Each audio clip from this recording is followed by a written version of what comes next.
We have a problem, Batman. Gotham needs you again.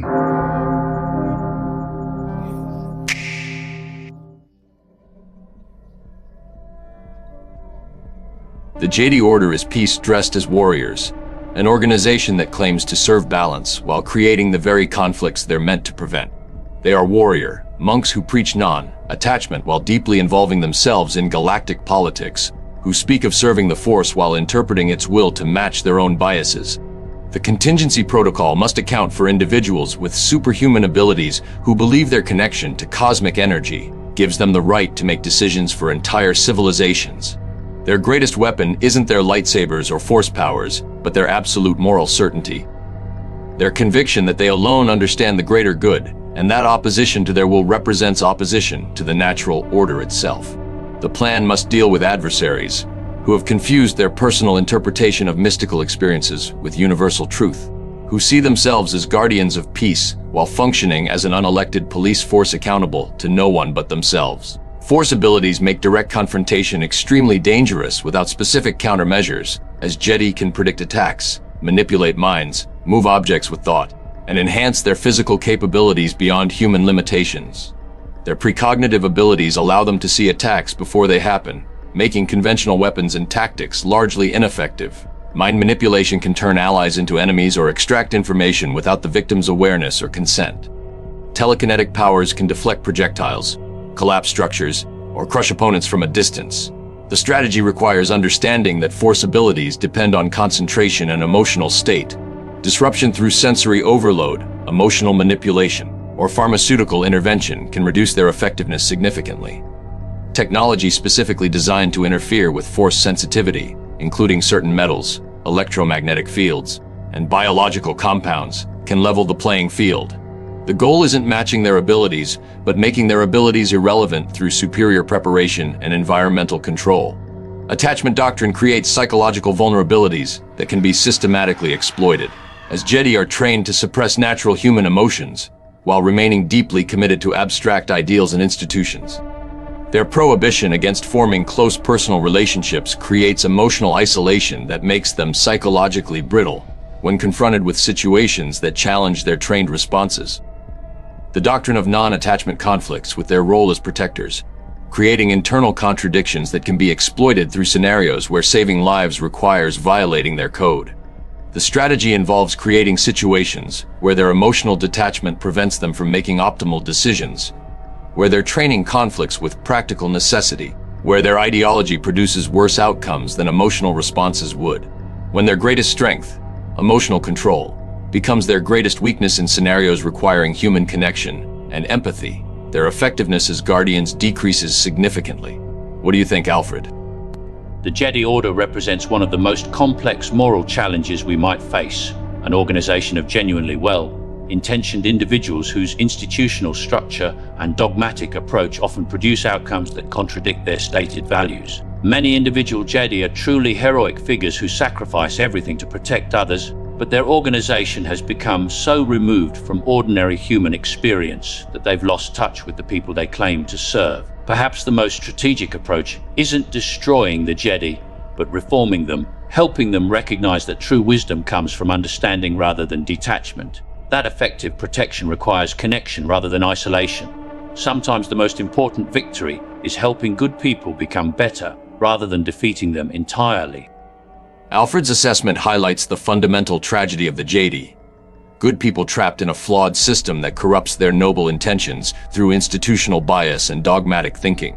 The approach must focus on reform rather than destruction, helping individual Jedi recognize the contradictions in their training while supporting alternatives that preserve their protective function without the authoritarian elements. This involves working with Jedi dissidents who question orthodox doctrine, providing evidence of the Order's institutional failures, and creating opportunities for them to experience normal human relationships that challenge their attachment doctrine. The strategy acknowledges that many Jedi genuinely want to help people, but have been trained in methods that often prevent effective help. Success means helping them rediscover their humanity while retaining their commitment to protecting others. Political involvement contradicts their claimed neutrality, while making them vulnerable to manipulation by the very governments they claim to serve impartially.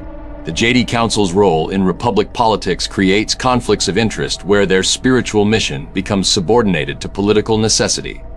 Their involvement in military conflicts as generals and commanders compromises their role as peacekeepers, while making them responsible for the very violence they claim to oppose.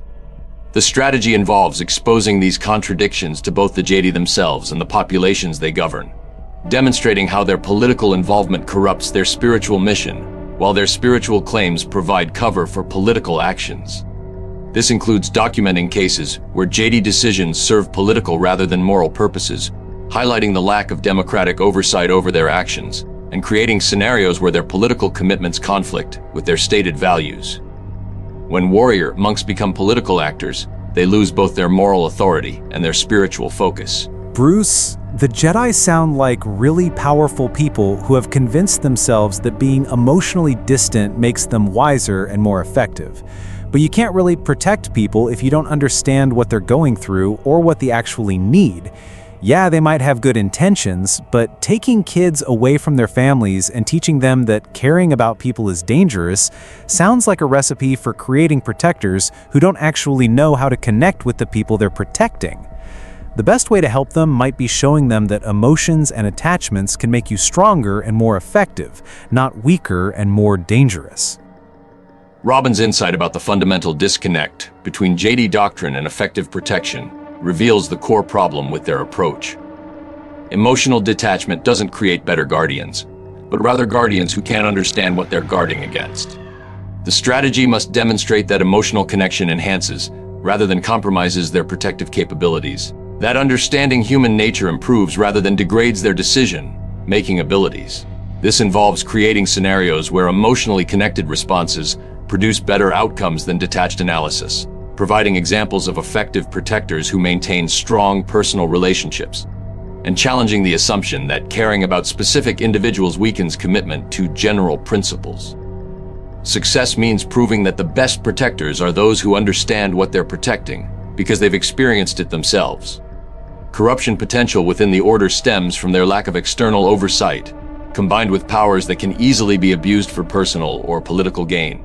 Individual Jedi possess capabilities that could allow them to manipulate governments, extract wealth, or eliminate opposition without detection, while their institutional authority provides cover for actions that would be considered criminal if performed by non-Force users. The absence of democratic accountability means that Jedi misconduct is investigated and punished by other Jedi according to internal standards that may not align with broader social values. The strategy involves establishing independent oversight mechanisms that can monitor Jedi activities, creating transparency requirements that make their actions subject to public scrutiny, and developing legal frameworks that hold Force users accountable to the same standards as ordinary citizens. When gods answer to mortals, the potential for abuse decreases while the legitimacy of their authority increases. Historical analysis reveals a pattern of Jedi involvement in conflicts that they helped create through their interventions, suggesting that their presence often escalates rather than resolves disputes. Their role in the Clone Wars, their involvement in political successions, and their military leadership positions demonstrate how their good intentions can produce catastrophic outcomes when combined with insufficient understanding of complex situations.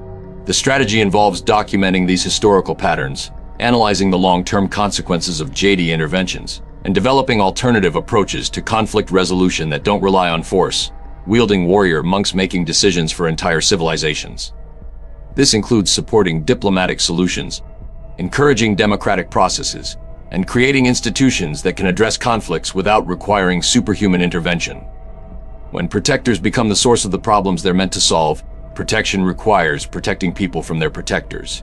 The final assessment acknowledges that the Jedi Order represents the dangerous intersection of good intentions and absolute power, where noble goals become corrupted by institutional dogma and lack of accountability. Their management requires not destruction but transformation, helping them evolve from an authoritarian religious organization into something that can truly serve, rather than rule the people they claim to protect. The contingency protocols serve as both defensive measures and reform blueprint, both protection against Jedi overreach and guidance for Jedi redemption. The plans acknowledge that victory over the Jedi means more than neutralizing their threat. It means helping them rediscover their humanity while retaining their commitment to justice, proving that true strength comes from connection rather than detachment, that effective protection requires understanding rather than authority.